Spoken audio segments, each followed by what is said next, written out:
A gente está fazendo história, construindo a maior comunidade de empreendedorismo e negócios do Brasil, hackeando o sistema e vencendo eles nas regras deles. Mas isso tudo é só o começo, porque agora chegou a hora de despertar. A hora de construir um empreendedorismo onde os negócios prosperam e as pessoas têm dignidade. Esse momento histórico vai acontecer aqui, na Vibra São Paulo, a maior casa de espetáculos do Brasil, nos dias 14, 15 e 16 de junho. Anotem na agenda e se preparem. Mais de 4.000 pessoas juntas, participando do evento de empreendedorismo mais incrível já realizado no Brasil. Aqui a gente vai assistir ao melhor grupo de palestrantes já reunido no Brasil. Palestras técnicas com grandes especialistas e shows maravilhosos para sacudir a plateia e colocar essa casa abaixo. E vão ter várias dinâmicas também, para vocês poderem ampliar a rede de relacionamento de vocês e, quem sabe, fazerem vários negócios. Você não pode perder essa chance. Participe do Despertar Empreendedor, esse evento único. Vamos redefinir o conceito de empreendedorismo no Brasil.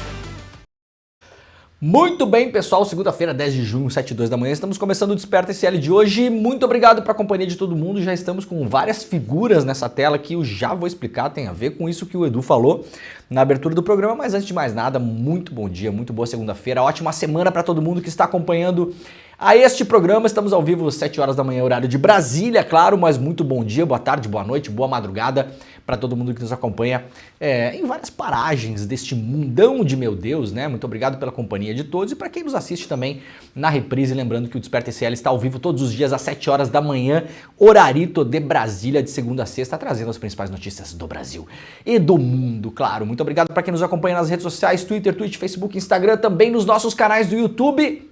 Eduardo Moreira, Leandro Demore e CL Notícias, estamos ao vivo nos 3 canais e também na nossa grande, maravilhosa, incrível, muito obrigado, aliás, às emissoras que formam a nossa rede Desperta aqui pelas manhãs. Estamos ao vivo na TV aberta na Bahia, em São Paulo, lá em Salvador, TV Quinimurê, lá em São Paulo, TVT, em 2 rádios em São Paulo e na Grande São Paulo. Muito bom dia para quem nos ouve aí na Rádio Brasil Atual e também na Rádio Heliópolis. Se você está chegando por aí nas nossas redes sociais, deixa o seu like, ativa o sininho, deixa o comentário, compartilha, pula 7 ondas, come a sementinha da romã, come as 5 uvas, faz aquela coisa toda que tem que fazer de manhã, né? Você sabe. Se não tivesse a fim de fazer nada disso, também não precisa fazer, né? Também, cara. Tá deitado aí na cama, né, Pedro Falcão? Acabou de ligar o celular, vai ficar dando like, não precisa também, né? Pegar o celular, ficar olhando na tela, ficar doidão, né? Não precisa ficar doidão às 7 horas da manhã, né? Ficar zumbi da internet já. Não, fica de boa, fica só ouvindo o programa aí, né? A gente vai tocando a vida daqui, você vai tocando a vida daí. Prepare seu café, organize as coisas para ir para o trabalho, para quem está voltando do trabalho, para quem está indo para o trabalho, para quem está em casa, para quem está de folga, para quem está de férias, para quem está no trabalho. Muito bom dia, muito obrigado pela companhia de todo mundo. Ó, essa semana a gente vai fazer o programa aqui no nosso estúdio. Segunda, que é hoje. Terça, que é amanhã. Quarta, que é também conhecida como depois de amanhã. Quinta e sexta eu estarei em São Paulo porque começa o nosso mega evento do ano, que é o Despertar Empreendedor. Vocês viram o vídeo do Edu no começo aí? Vai ser um evento para assim, ó, a gente vai lotar a principal casa de shows do Brasil, uma das principais da América Latina, o Vibra Hall em São Paulo, já teve vários nomes aí, né? Acho que era Credit Card Hall, não sei o que, tá sempre mudando, mas é a casa de show do Brasil em termos de tamanho. A nossa expectativa é colocar mais de 3.500 pessoas lá. Vai ser um evento do ano pra galera se juntar com todo mundo, com todo o ICL, todo mundo que é afim de empreender de fato, empreender pelo bem, né? Aquela coisa, empreender pelo bem. Imagina você conseguir criar um sistema aí para ajudar as pessoas nas enchentes, um sistema de alerta, né? Um sistema de calhas para casas que não jogam tanta água na rua, enfim, tem várias maneiras de você pensar em empreendedorismo. Toda vez que eu penso na palavra empreendedorismo, eu vejo como ela foi uma das tantas que foi sequestrada nos últimos anos aí, né? Pela extrema-direita principalmente, por coach picareta, por igreja, gente que não presta para fazer coisa nenhuma, né? Então, a gente está tentando aqui fazer um movimento contrário, trazer as pessoas de bem, de fato, né? O Pedro Falcão, você é uma pessoa de bem, Pedro Falcão? Você é um cidadão de bem, Pedro Falcão? É um cidadão de bem de fato, né? De fato e de direito, inclusive. E aí a gente lançou o nosso Despertar Empreendedor. Assim, a coisa tomou uma proporção nababesca. Os palestrantes que estarão lá é essa galera aqui e mais, né? Para quem não tá assistindo, tá ouvindo só aqui, tem Márcio França, tem Fátima Bernardes, tem Fernanda Haddad, tem Felipe Neto, o próprio Edu Moreira, o Rafa Donatiello, o Otávio Nunes, que é um dos maiores especialistas em marketing eleitoral que a gente tem no Brasil, Diógenes Luca, um negociador das polícias do Brasil, negociador de sequestro, né? Nunca perdeu um refém, aliás, né? Nunca perdeu um refém. Gente, é um nível absurdo. Vai estar toda a galera do ICL lá.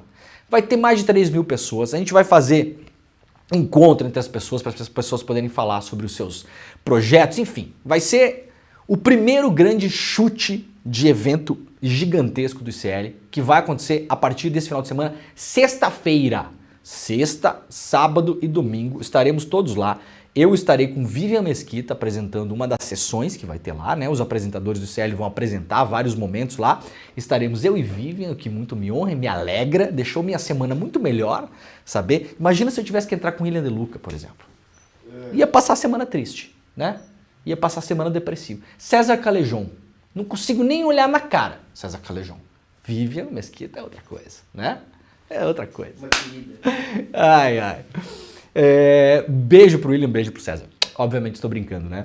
Gente, e aí... E teremos outras coisas também, né? As surpresas não param por aqui. Então, olha só. Últimos ingressos estão na prateleira, tá? Tá quase acabando mesmo, tá bom, gente? Porque a gente teve aí já alguns milhares de inscritos. Vai ter show de música, vai ter o Teddy Correia, do Nenhum de Nós. Vai ter o Sergião Lorosa lá do Monobloco. Assim, vai misturar tudo, gente. Parte técnica, parte motivacional pelo bem, legal, né? Não é bobagem de coach, não é pirâmide financeira, né? Coisa legal mesmo. Vai ter o Serginho Groisman. Vai ter show musical, vai ter palestra musical. O Teddy vai dar uma palestra musical, por exemplo. Espetacular, espetacular. Não se viu evento parecido com esse. Não se viu, mesmo. Nem os grandões aí que fazem os deles aí, focado em mercado financeiro, em destruição da natureza, não tá nem aí pra nada, né? Tá nem aí pra nada. Nem esses, com todo o dinheiro do mundo, com toda a bala do mundo, vão fazer ou fizeram nada parecido com o que a gente vai fazer. Começa na sexta-feira, é sexta, sábado e domingo. Os últimos ingressos estão disponíveis, tá acabando mesmo, tá, gente? Tá acabando real assim, porque já vendeu mais de 3 mil ingressos, então tá acabando. Alguns lugares já estão esgotados, pelo que eu vi aqui, né? Aqui os outros palestrantes, ó. Serginho Groisman, Mônica Martelli, Juliana Barão, Bela Gil, Rodrigo Mocotó, João Paulo Pacífico, Joana Maranhão, Renato Freitas, Chico Pinheiro. Não vou nem continuar, porque é um negócio aqui inacreditável, né? A parte artística, Denise Fraga, Teddy Correia, Nando Prado, Sergião Lorosa. Gente, é um negócio inacreditável. Todo mundo lá do ICL vai estar lá, né? Os apresentadores. Cadê minha foto aqui? Cadê minha foto nesse site aqui, que não tá aqui? Hein, ô Pedro Falcão? Deve estar bem pequenininha atrás, escondida da orelha do Chico Chá. Eu vou me desenhar aqui. Cadê minha caneta que eu vou me desenhar aqui? Isso aqui é um negócio inacreditável. Ó, posso me desenhar. Eu não sei desenhar, né? Então, gente, ó, esse aqui já tá esgotado. Ó, esse lugar aqui mais perto do palco tá esgotado. Então, tem ingresso de plateia, ainda tem ingresso de camarote. O site despertarempreendedor.com.br, despertarempreendedor.com.br. Corra para garantir o seu ingresso lá, né? Para encontrar as pessoas, para entender o que está acontecendo no mundo, desde marketing digital, inteligência artificial. Gente, é um mundo que vai ter. Eles são 3 dias, vai ter várias fases ao longo do dia em que a gente vai fazer várias dinâmicas diferentes para encontrar os apresentadores do ICL, para encontrar outras pessoas que estão com ideias de empreender e você pode dar o match ali, né? Opa, eu tenho essa ideia aqui, outra pessoa tem... Opa, vamos dar um match aqui, né? Então tem...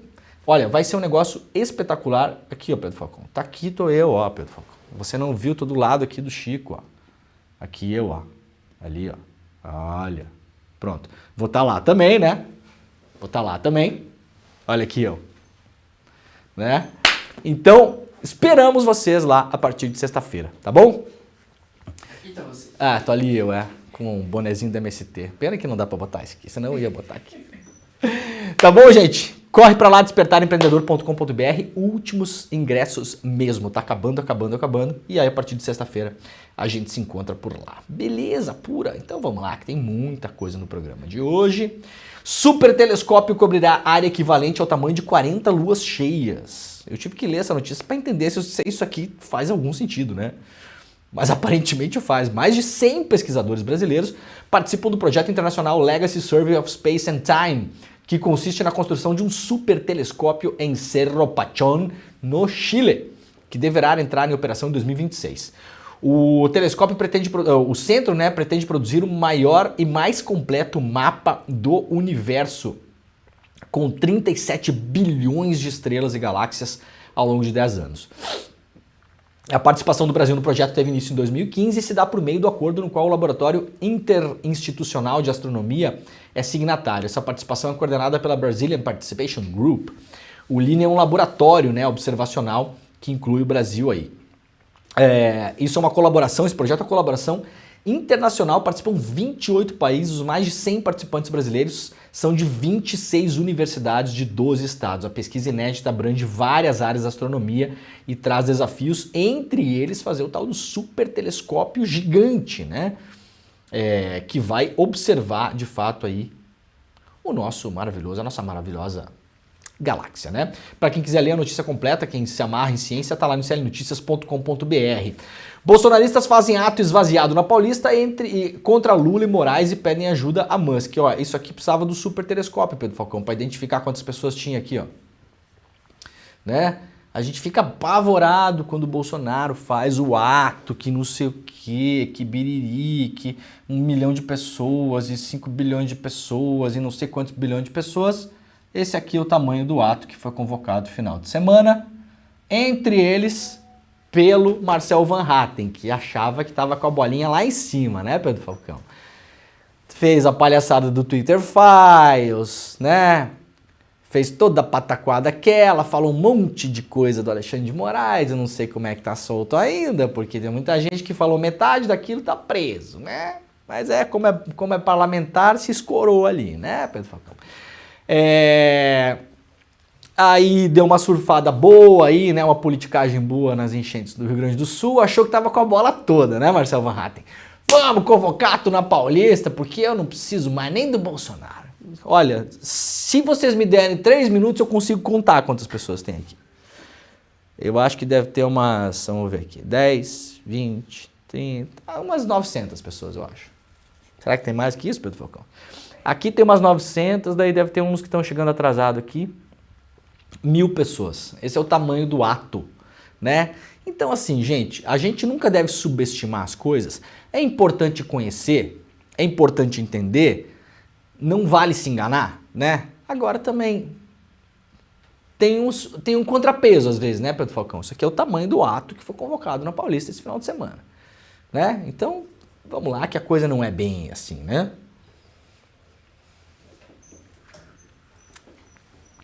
O leão às vezes é mais manso do que a gente pode imaginar também.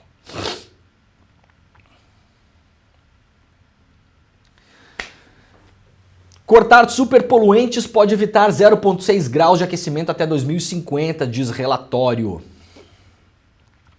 Diante dos sucessivos recordes de temperatura no planeta, os cientistas têm discutido alternativas para frear os termômetros de forma rápida.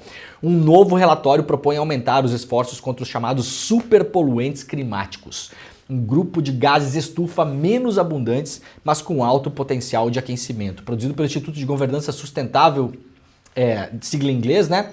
Em Washington, nos Estados Unidos, o briefing científico afirma que o corte dessa substância pode evitar que a Terra esquente até 0,6 grau até 2050, o que é muito, né? Mais de meio grau, temperatura média da Terra. O potencial é ainda maior na América Latina e no Caribe, onde a redução da temperatura pode chegar a quase 1 grau. Embora sejam menos abundantes que o dióxido de carbono, que é o grande vilão aí da era industrial, né? A gente sempre fala que o CO2, o famoso CO2, né, gente? É a parada que nos levou onde a gente chegou até aqui. Os poluentes climáticos de vida curta, cujos principais representantes são o metano, o carbono negro, que é a chamada fuligem, o ozônio troposférico e os hidrofluorocarburetos, podem ser entre dezenas de milhares de vezes mais potentes no aquecimento da Terra do que o próprio CO2. A incorporação de uma estratégia abrangente para reduzir essas substâncias teria o potencial de evitar quase 4 vezes mais aquecimento no mesmo intervalo temporal do que as ações focadas apenas na diminuição do CO2, o mais famoso entre os gases causadores do efeito estufa. Enquanto o CO2 pode ficar na atmosfera por mais de 3 séculos, esses superpoluentes têm meia-vida bastante inferior, ou seja, se você agir em cima desses outros gases, o problema do CO2 é isso, ele fica na atmosfera, ele fica lá. Ele fica lá matando, ele fica lá, né? 300 anos, tá? Esses outros têm a vida média chamada mais curta. Então, se você consegue cortar a dispersão desses superpoluentes no ar, através dos processos industriais, principalmente também, né? Eles somem mais rapidamente. O problema se dissolve no ar, literalmente, de modo mais rápido. Segundo o relatório, caso a humanidade consiga zerar emissões líquidas de CO2 até 2050, considerada uma descarbonização agressiva, poderia evitar apenas 0,2% de aquecimento adicional. E já vou dizer, viu? A gente já viu pelos relatórios que a gente vem lendo aqui, inclusive este programa é dedicado a cobrir a emergência climática. Essa perspectiva de zerar as emissões líquidas de CO2 até 2050, que fazem parte dos acordos de Paris, não vai rolar. Tá, gente? Não vai, já não está rolando, inclusive várias áreas industriais do mundo, ao invés de cortar as emissões, elas aumentaram nos últimos tempos. Veio pandemia, saiu pandemia, e aí o dinheiro fala mais alto e os caras começaram a botar o pau para torar de novo, né? E dane-se quem nascer depois e quem tiver que respirar ar depois. Isso está acontecendo em várias zonas industriais do mundo, a gente já mostrou essa notícia aqui. Para referência, desde o período pré-industrial, que comporta de 1850 a 1900, principal padrão de referência para os termômetros antes das mudanças climáticas, o mundo já esquentou cerca de 1,2 graus. Então mesmo, olha só, o mundo esquentou 1,2 graus dentro do padrão de referência que nós temos, que é a chamada era pré-industrial. Se cortar as emissões líquidas de CO2, pode baixar 0,2. E não vai cortar. Não vai cortar. Então os cientistas estão achando, né, é como se fosse um orçamento, de fato, um orçamento climático. Ó, a gente precisa cortar, porque senão a gente vai falir, né? É um pouco essa lógica aqui. Ah, e se a gente cortar aqui o CO2? Ah, vai economizar 0,2. E se cortar esses outros poluentes aqui? Opa, isso aqui talvez seja melhor, é mais rápido, resolve mais o nosso problema. A grande questão é se a gente vai cortar essas paradas, né? Se a gente vai realmente para cima. A gente tem uma grande disputa nas últimas décadas aí, para quem tá ligado no que eu vou falar agora, que é a grande indústria, a grande política colocaram a responsabilidade em cima do indivíduo, o que é muito atinente aos nossos tempos atuais, né? Os tempos do individualismo total. Ou seja, o nosso grande problema é que você não coloca a latinha na cesta da latinha, do lixo da latinha, e mistura o lixo. O grande problema é que você não é vegano. O grande problema é que, entendeu? Foi tudo pro indivíduo o negócio. Tudo foi parar no indivíduo.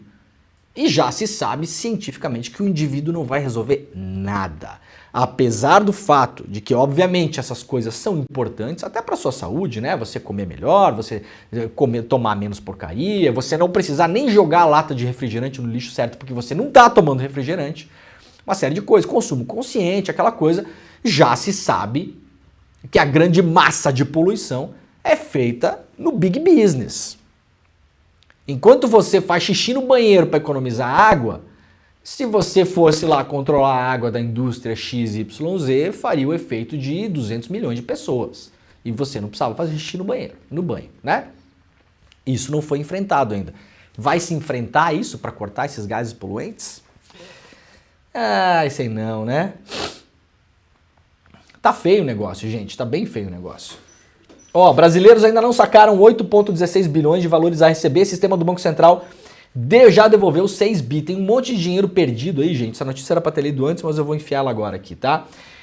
Consulte o site do sistema de valores a receber do Banco Central. Tem um monte de dinheiro lá que você pode receber de plano Collor, de plano Bresser, de plano não sei o que, tá? Tem um monte de grana lá. O site está aqui no iclnoticias.com.br. Era para ler isso aqui antes, acabei enfiando no meio aqui, porque eu quero continuar a falar de emergência climática. Olha só.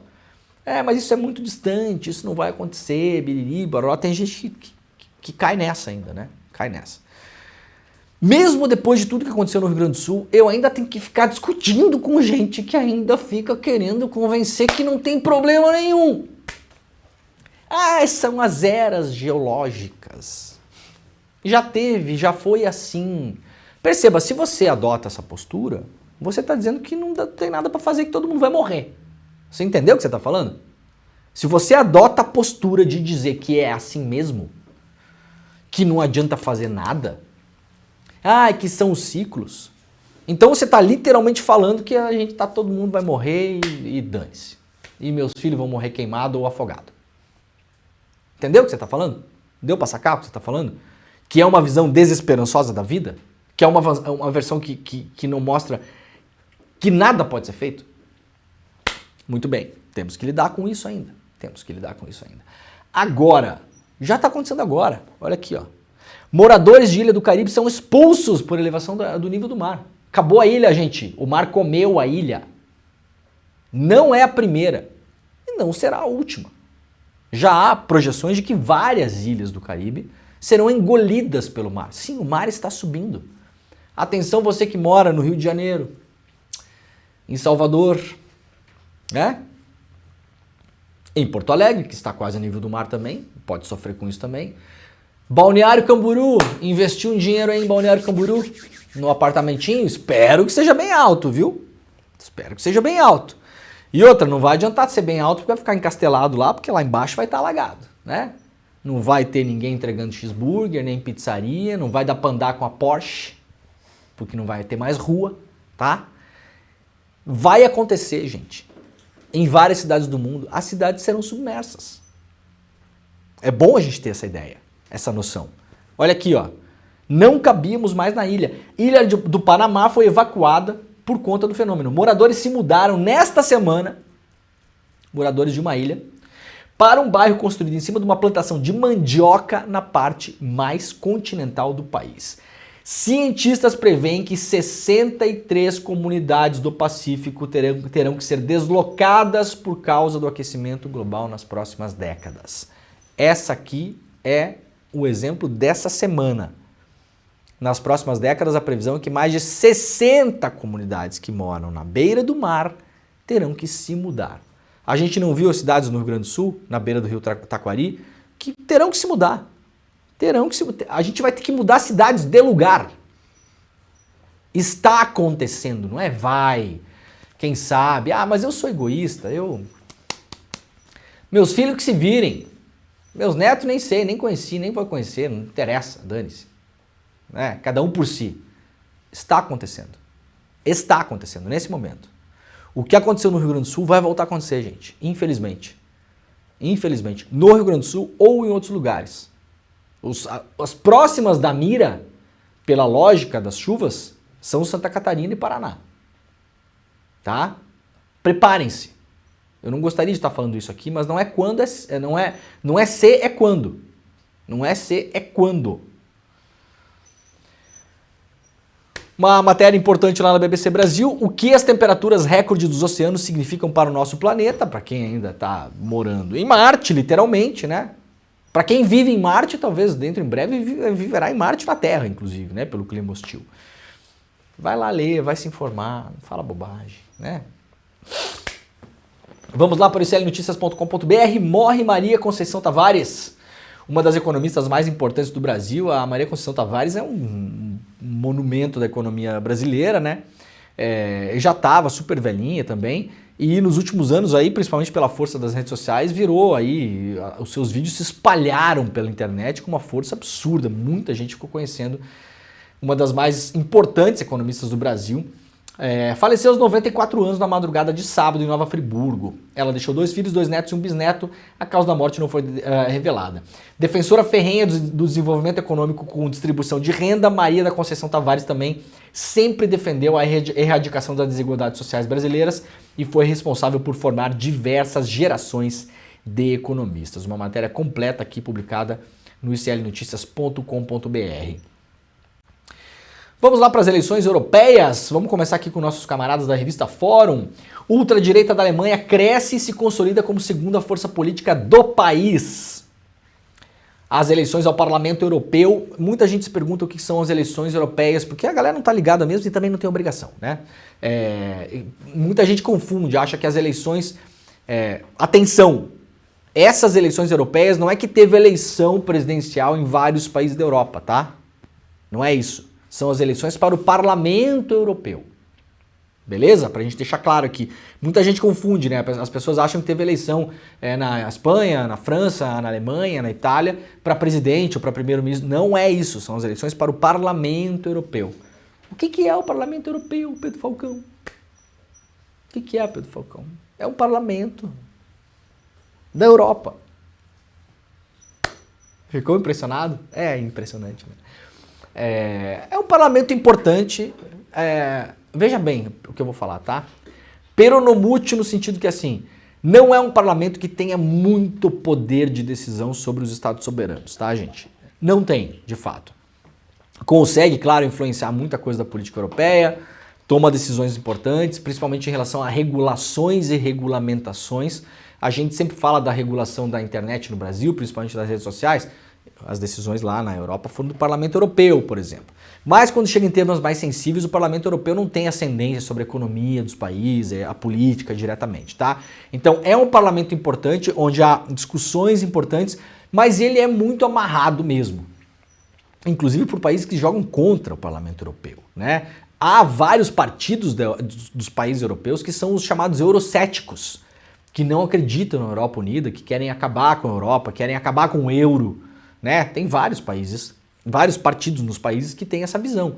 Na Itália tem vários partidos assim, que querem voltar com a lira, não querem mais ter euro, não querem mais ter as fronteiras, querem fechar as fronteiras de novo, não querem mais ter a área de livre comércio.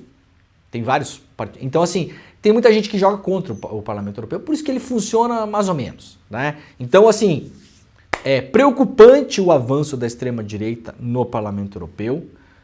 Peronomútil por quê? Porque o grande centrão continua dominando o Parlamento Europeu, como sempre foi, aliás. Sempre foi. O Parlamento Europeu é um parlamento de centrão, tá? Centrão de centro-direita mesmo. Sempre foi, nunca foi diferente, gente.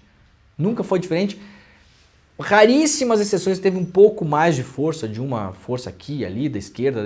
No geral, assim, é um grande berlusconismo o Parlamento Europeu, tá? É um grande negócio do Berlusconi, assim.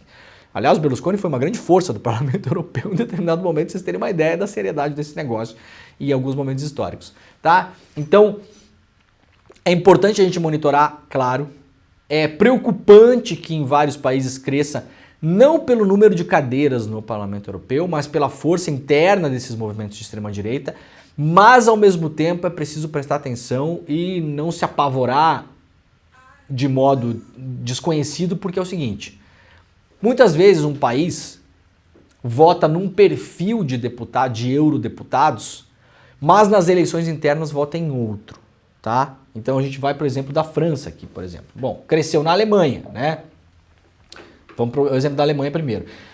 A Alemanha, a alternativa para a Alemanha, o partido AfD, aquele que foi recebido pelo Bolsonaro aqui, que veio a neta do ministro das Finanças do Hitler, essa galera ótima, né? Partido ultranacionalista, que tem entre seus quadros figuras associadas ao nazismo, e tem de fato, e tem investigações na Alemanha em relação a isso também.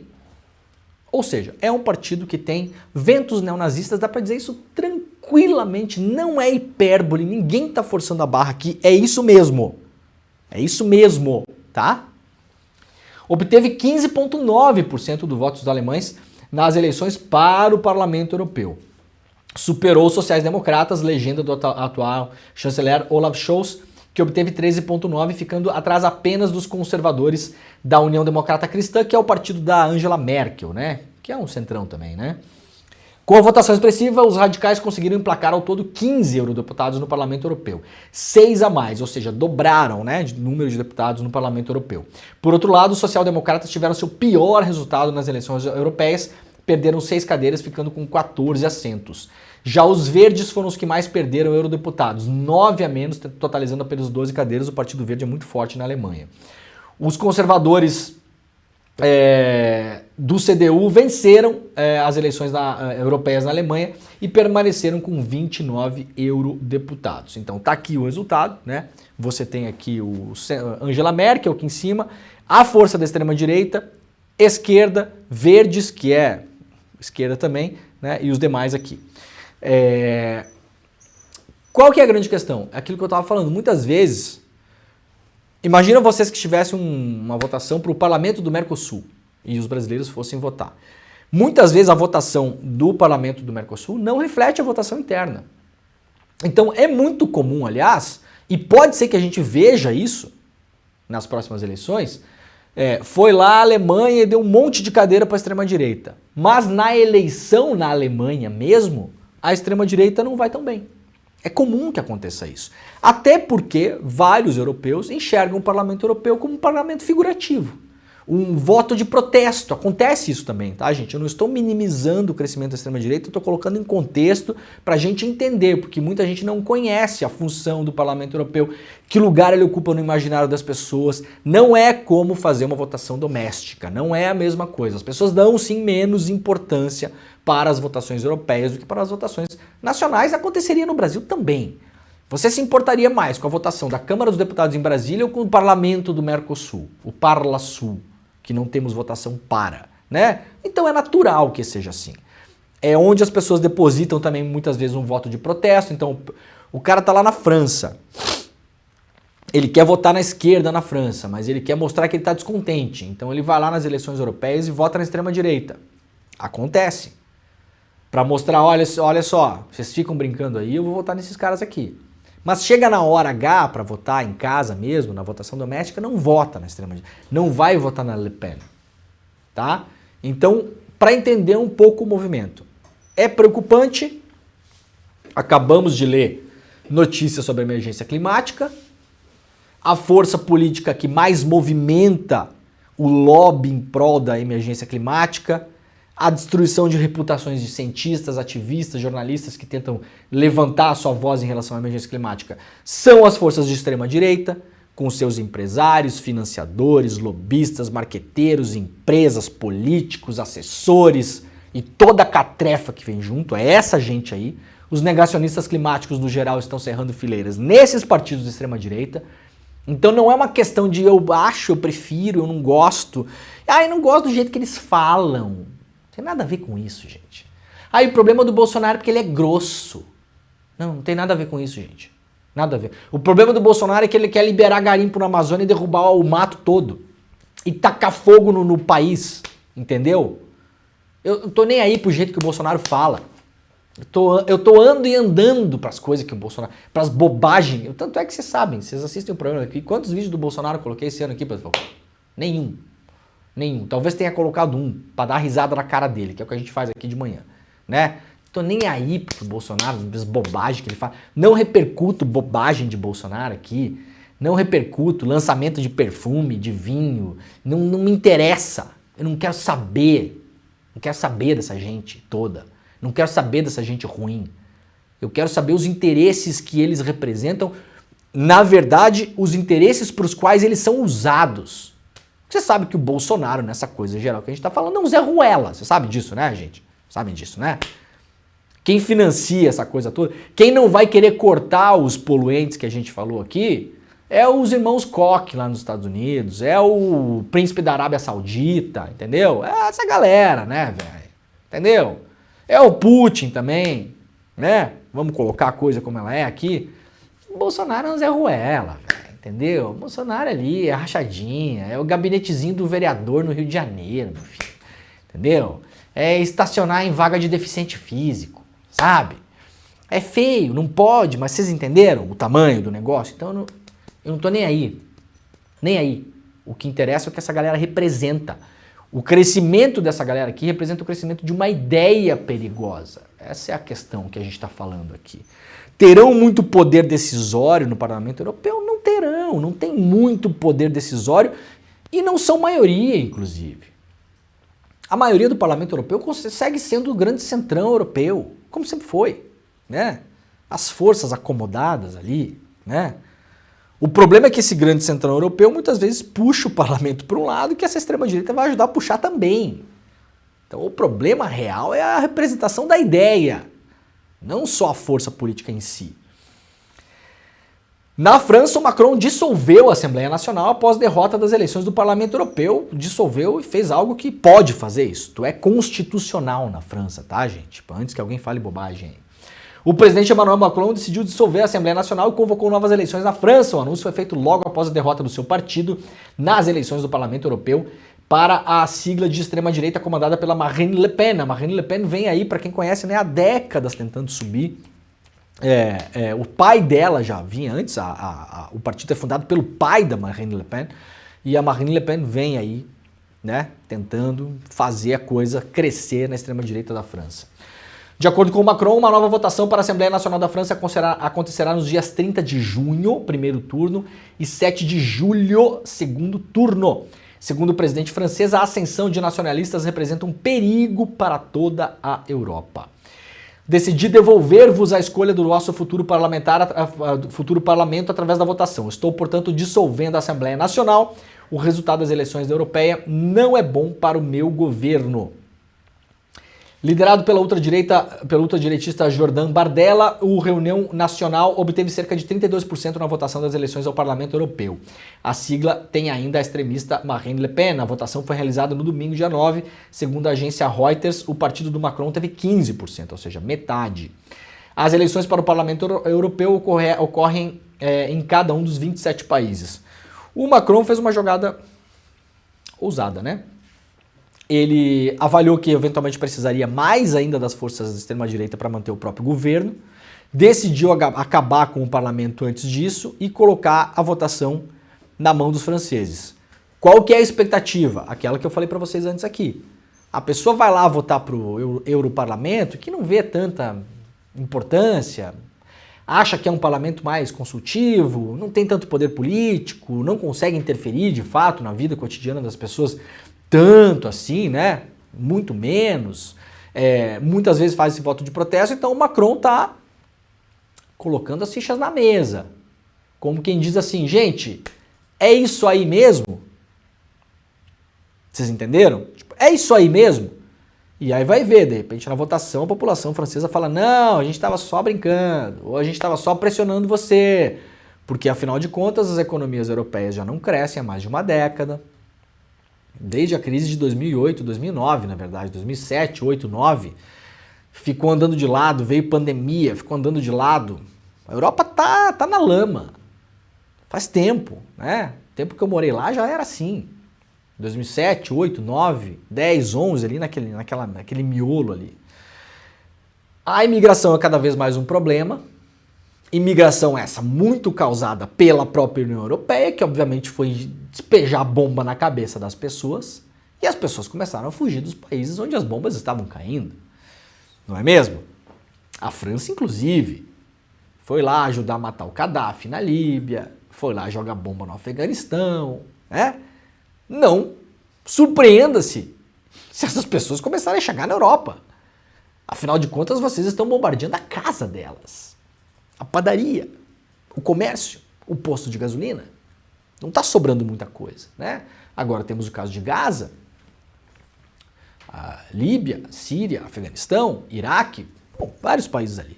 Então, isso virou uma pressão para os governantes também. O que fazer com a imigração? É uma pressão. Muitas vezes é uma pressão muito mais psicológica e visual, mas é a pressão. Aí desemboca para xenofobia, uma série de coisas.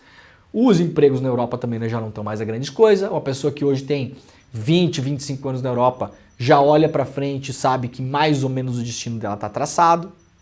Sabe essa viagem que a gente tem no Brasil ainda de ficar rico, de criar o próximo iPhone, não sei o quê? Os jovens europeus não têm mais essa viagem, tá, gente? Eles estão em outra batida lá. Não tem mais. Não se enganam com essa bobajada de sonho americano que muita gente se engana no Brasil ainda.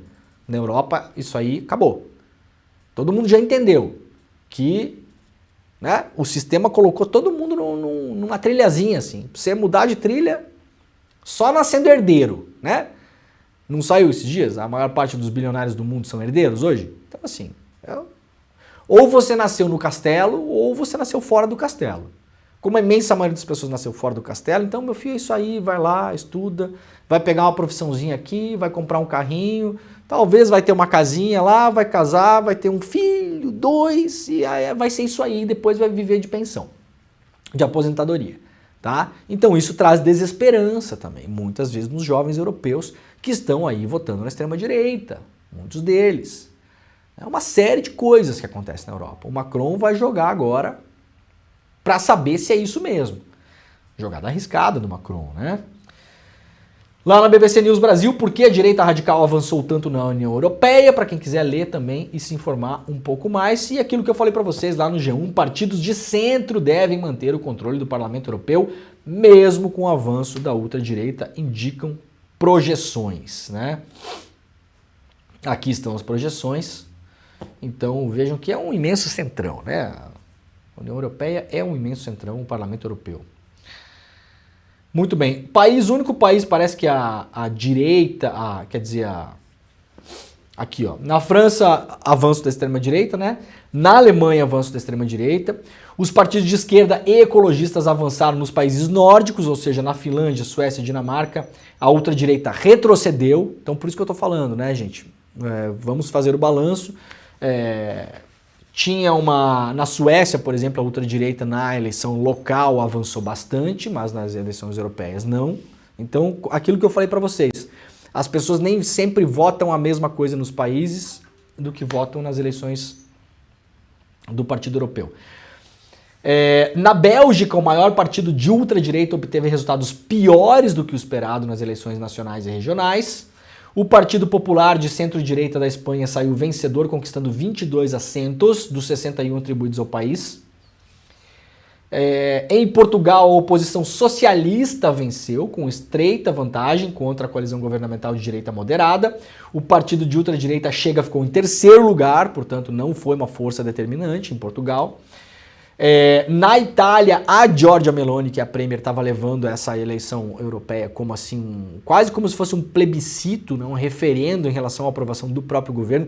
Então a Giorgia Meloni se empenhou muito nessa eleição europeia, se deu bem lá, obteve a maior porcentagem de votação na Itália. Na Holanda, o Partido Trabalhista Social Democrata e a Esquerda Verde conquistaram o maior número de assentos com 8, um a menos do que o último parlamento. Então, sacaram, né? Na Holanda foi mais trabalhistas e verde, na Itália foi mais a ultradireita que está no poder, em Portugal foram socialistas, na Espanha foi o Partido Popular, que é um partido de direita, mas não necessariamente de extrema direita. Na Bélgica, o partido de ultradireita foi pior do que nas eleições anteriores. Nos países nórdicos foram piores também, se deram melhores os partidos ecologistas e de esquerda, e aí sim na França e na Alemanha se deram bem os da ultradireita. Então, há um balanço aí, né? Bom, claro que a imprensa europeia toda está falando sobre isso, é o país, os partidos do ultra sacodem a União Europeia, mas os europeístas têm a maioria. O que eles querem dizer com isso? Que mesmo os partidos, tirando os de ultradireita, se você somar os partidos de esquerda, os verdes, que são muito importantes na Europa, diferentemente da América Latina, que acabou não crescendo muito, né? No Brasil, o Partido Verde até é um partido esquisito em alguns lugares, né? Quando vê, parece o Bolsonaro às vezes, né?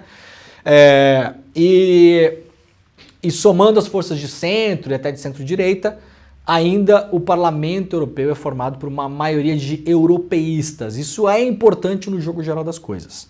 São parlamentares que acreditam na União Europeia, nas fronteiras abertas, eventualmente na recepção de refugiados, imigrantes, na moeda única, né? Tem essa visão europeísta do pós-guerra ainda, ela ainda é majoritária no Parlamento Europeu, então, pelo menos isso, né? Na Itália, a República destaca, claro, a vitória da Giorgia Meloni contra o PD, que é o Partito Democrático, que é a grande força de esquerda da Itália. E, claro, lá o Le Monde Diplomatique, falando sobre a dissolução do parlamento e a eleição que teremos na França nos próximos tempos. Lá no The Guardian também destaque, né, com os resultados aqui. E o The Guardian está chamando a eleição que vai acontecer na França provocada pelo Emmanuel Macron, como a mais importante eleição na França em décadas. Está colocando aqui o The Guardian. Muito bem, vamos lá rapidamente para outras notícias do dia. Ministro do Gabinete de Guerra renuncia ao cargo e ataca governo Netanyahu. O ministro do Gabinete de Guerra de Israel, Benny Gantz, renunciou ao cargo neste domingo e atacou o governo do premier Benjamin Netanyahu. Segundo ele, o primeiro-ministro impede o país de avançar rumo a uma verdadeira vitória. Eu sempre fico com medo, né?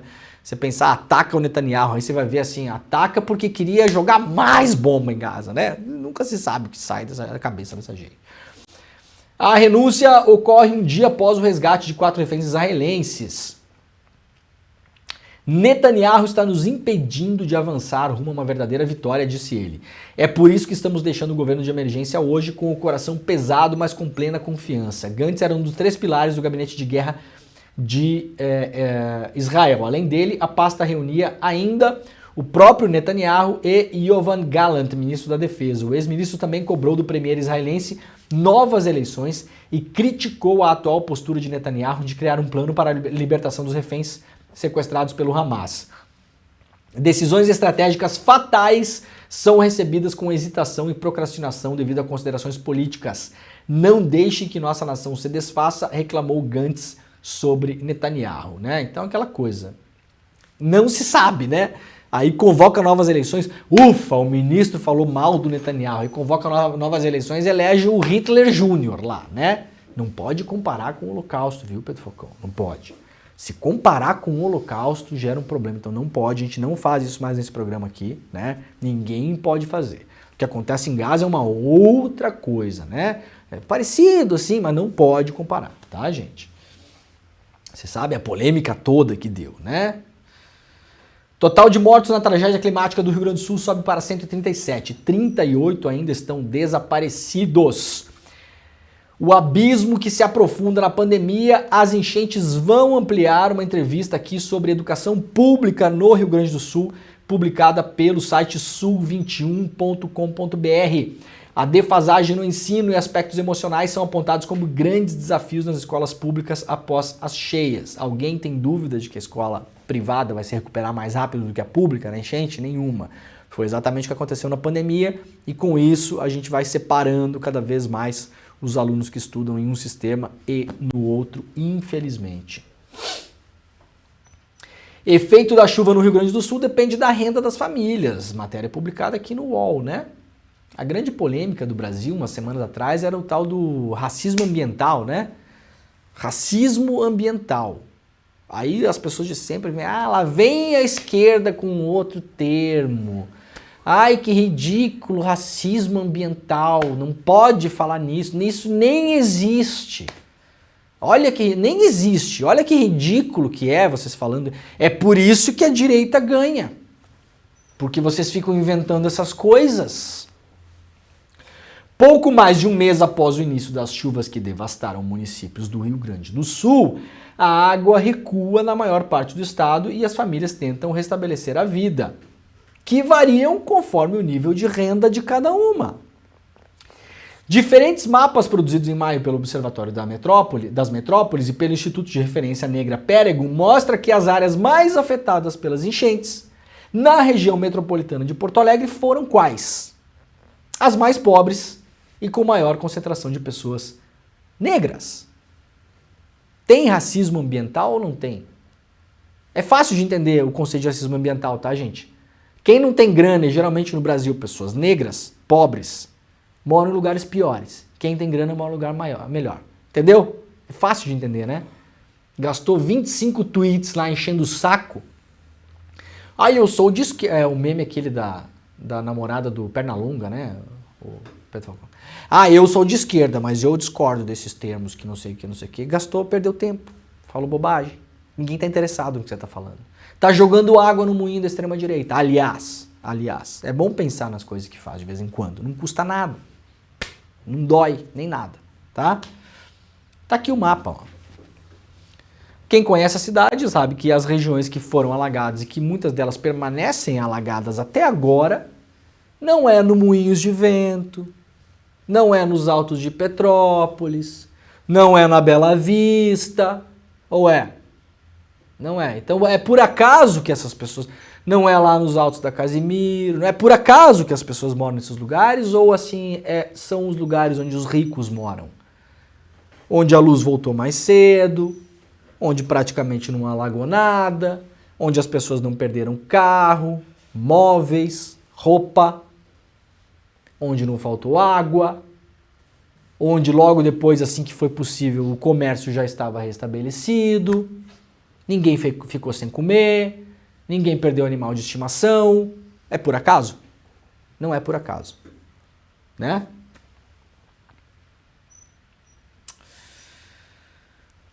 Muito bem, vamos lá rapidamente para notícias sobre Brasília. Pautas bomba, delação premiada, aborto e cigarro eletrônico movimentam o Congresso nas próximas semanas. Matéria da Agência Brasil, republicada pelo clnoticias.com.br. A urgência do projeto que equipara o aborto ao homicídio e da proposta que proíbe a delação premiada de pessoas presas vai ser apreciada nesta semana na Câmara dos Deputados. As pautas bomba incluem ainda anistia para dívidas de produtores rurais do Rio Grande do Sul. Já os projetos que regulamentam os cigarros eletrônicos e os que autorizam os jogos de azar no Brasil, como bingos, cassinos e jogos de bicho, podem ser votados nas comissões do Senado esta semana. Além disso, a CCJ da Câmara pode incluir na Constituição a criminalização do porte ou posse de drogas. O parecer da proposta foi lido na última terça-feira e o tema conta com amplo apoio dos parlamentares.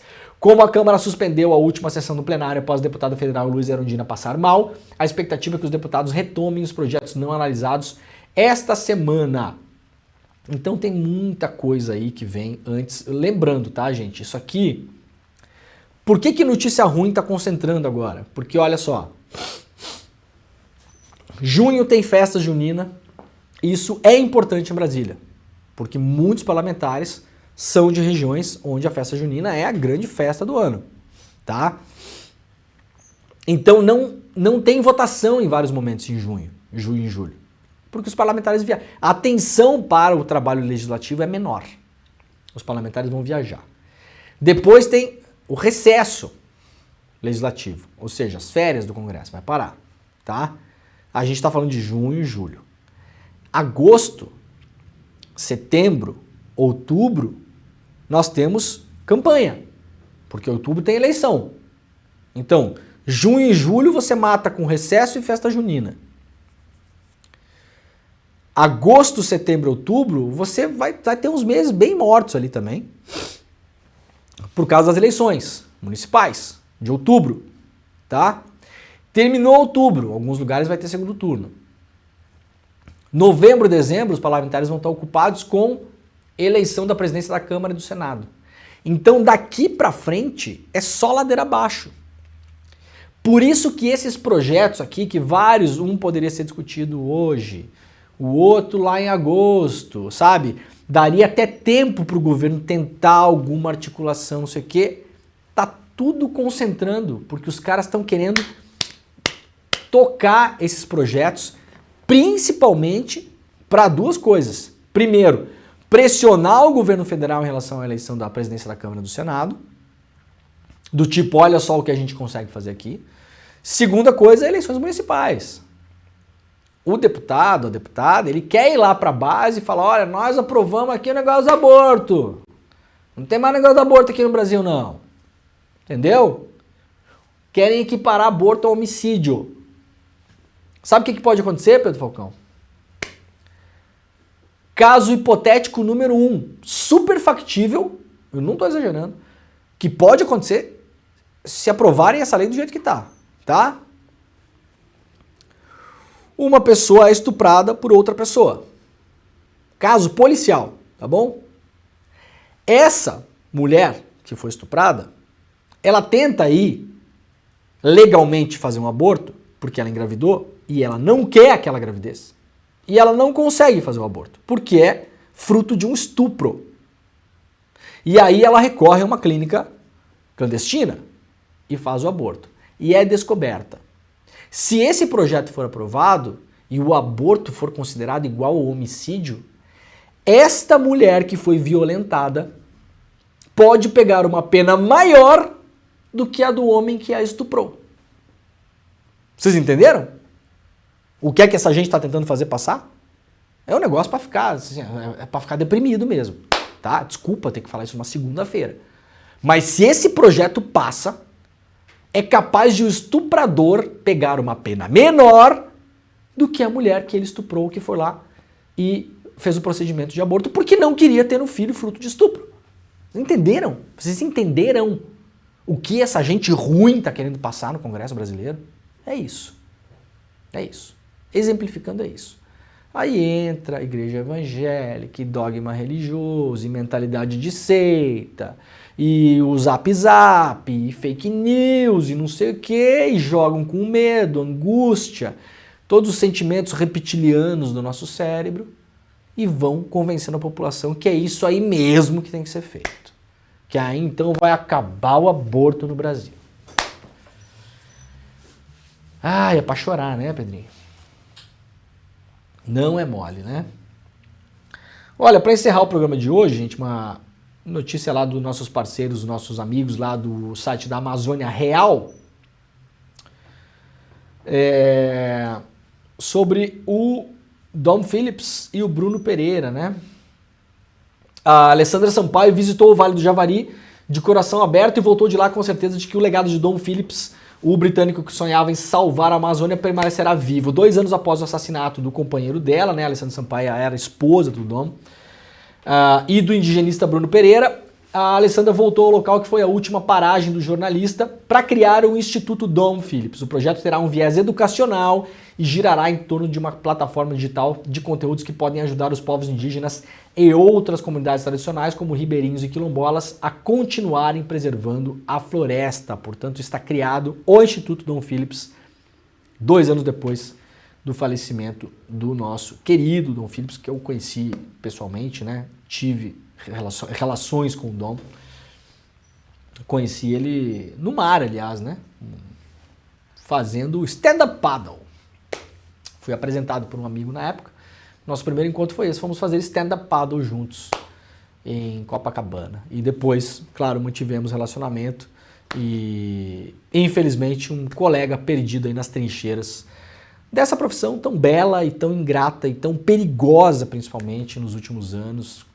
No Brasil ficou muito perigoso ser jornalista nos últimos anos, particularmente, né? Tanto fisicamente, como nós vimos no caso do Dom, quanto psicologicamente. Muita gente não aguentou a parada, porque é um negócio para não aguentar mesmo, né? Foi feito para não aguentar, é feito para isso. O esquema todo é montado para esse, para tirar a gente da jogada, para deixar caminho livre para passar essas coisas que a gente está falando aí, né? Muito bem, olha só, última lembrança então, Pedrinho, vamos lembrar aqui as pessoas que as pessoas podem se inscrever lá no despertarempreendedor.com.br, o nosso grande evento do ano, mais de 3.000 pessoas a partir de sexta-feira, sexta, sábado e domingo estaremos reunidos no Vibra Hall em São Paulo. Ainda temos alguns ingressos, a imensa maioria, mais de 90% já foi vendido, 90 e pico, né? O Pedro falou 90 e quanto? 90% tá vendido já, né? Então 90% acabou. Últimos dias, últimos e derradeiros dias para você garantir a sua vaga nesse mega evento de empreendedorismo com a cabeça no lugar certo, né? Não, eu vou criar aqui um novo negócio para botar poluente na água das cidades. Não. Né? Empreendedorismo com a cabeça no lugar certo, com grandes nomes a gente vai ter lá, vai ter palestra técnica, vai ter palestra motivacional, vai ter show, vai ter encontro com toda a galera do ICL, vai estar todo mundo lá, né? O Chico Pinheiro, o Chico Sá, a Gabi Varela, a Roberta, a Vivi, eu vou apresentar com a Vivi, o meu, vai estar o César Calejon, o William Delo, vai estar todo mundo lá. E aí a gente vai ter aí Fátima Bernardes, o Haddad, o Felipe Neto. Então vocês vejam que assim, a Mônica Martelli, o Teddy Corrêa, vai assim de artista ao ministro da Economia, né? Então a gente vai ter vários momentos ao longo desses 3 dias. Últimos ingressos é presencial, é lá no Vibra Hall, em São Paulo, para você encontrar as pessoas, conhecer gente, ter ideia junto, pensar em coisas juntos. despertarempreendedor.com.br. Cola lá que a gente vai estar juntos a partir de sexta-feira, beleza? Muito obrigado a todo mundo que esteve por aí, até amanhã, tchau. A gente está fazendo história, construindo a maior comunidade de empreendedorismo e negócios do Brasil, hackeando o sistema e vencendo eles nas regras deles. Mas isso tudo é só o começo, porque agora chegou a hora de despertar. A hora de construir um empreendedorismo onde os negócios prosperam e as pessoas têm dignidade. Esse momento histórico vai acontecer aqui na Vibra São Paulo, a maior casa de espetáculos do Brasil, nos dias 14, 15 e 16 de junho.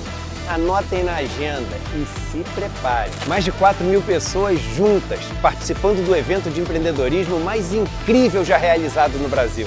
Aqui a gente vai assistir ao melhor grupo de palestrantes já reunido no Brasil. Palestras técnicas com grandes especialistas e shows maravilhosos para sacudir a plateia e colocar essa casa abaixo. E vão ter várias dinâmicas também, para vocês poderem ampliar a rede de relacionamento de vocês e, quem sabe, fazerem vários negócios. Você não pode perder essa chance. Participe do Despertar Empreendedor, esse evento único. Vamos redefinir o conceito de empreendedorismo no Brasil.